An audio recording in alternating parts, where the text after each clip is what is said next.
จบลูกค้าเฟดแบ็คแล้วเข้าโชว์วันนี้เขาไม่ว่าให้เราเฟดแบ็คเลย18 วิ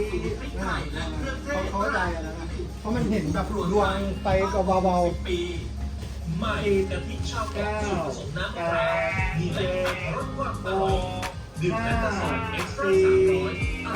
า300 3 2คิวกล้อง4เล่น พี่คือร้องคนแรกนะ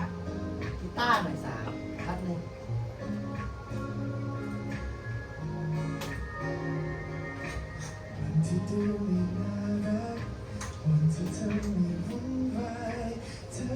3เข้าหน้าเลย4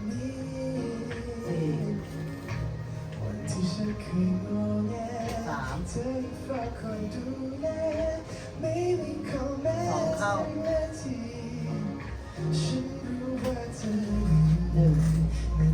3เข้าต่อไปอะไร ที่ให้เตรียมเพลงอ่ะ เป็นทิกเกอร์อยู่ เพลงเบลหน้าครับไม่ใช่เบลช้าเพลงนี้เขา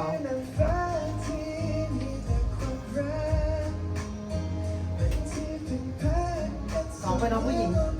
เป็นอินเสิร์ตนิดนึงกว้าง4เข้าไป จบมุกนี้จะเป็นขมิ้นนะ ไปเรื่อยๆเข้า3ทีนึง ต่อไปเป็นขมิ้นนะ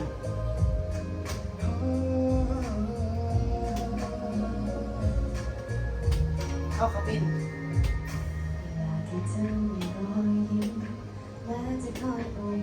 ขมิ้นร้องตัวนี้จบ 3 4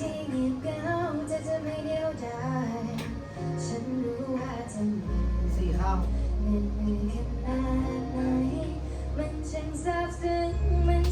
า2สุบิน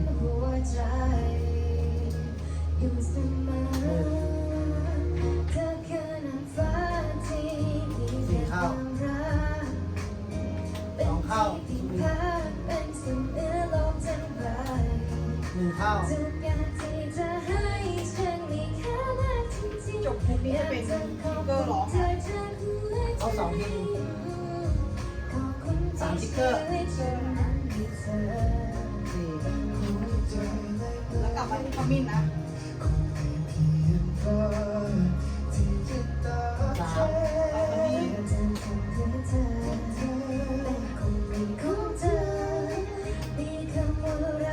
ต่อไปกลับมาที่ทิกเกอร์นะ เข้า3 ทิกเกอร์นะกลับมาที่ขมิ้น เข้า1 ร้องแล้วก็ร้องคู่กัน เข้า4ลงไปเลย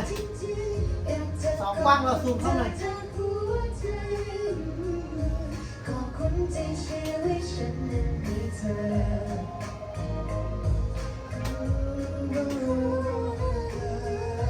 เอา2ไปเลยก็เข้า1แล้วเข้า1มี2ทีใช่ไหมเข้า3ทีนึง คือเราขอบคุณอีกครั้งหนึ่ง เข้า4 2ซูมเข้า